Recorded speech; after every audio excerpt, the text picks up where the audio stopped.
The doctrine of justification has been a hot topic, to say the least, in the last 30 to 40 years. What we've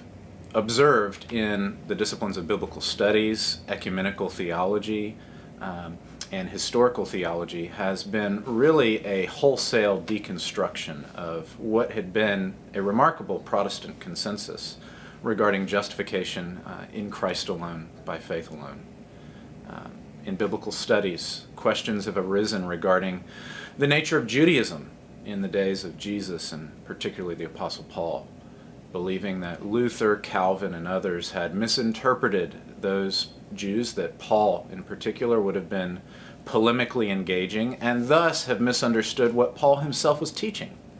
These new perspectives and fresh approaches to Paul and his context have led to massively different approaches to Pauline theology, in particular on what it means to be justified by faith, not by works. At the same time, in particular since the Second Vatican Council, there's been an ongoing push to participate in ecumenical discussions amongst Protestants, and in particular between Protestants and Roman Catholics. No doubt highlighted by the joint declaration on the doctrine of justification, which was published just a dozen years ago.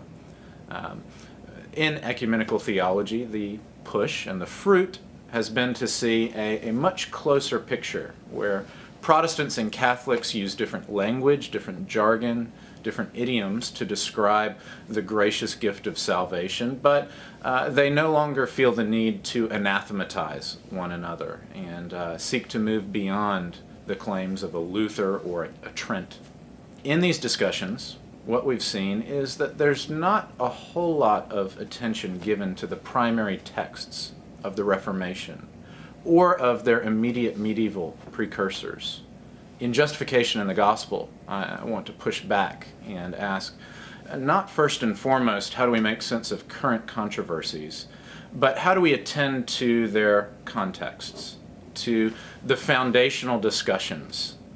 on the one hand, between Paul and his immediate first century audience, on the other hand, between Luther, Calvin, and other reformers, and not only their Roman Catholic context, but their earlier patristic and medieval context.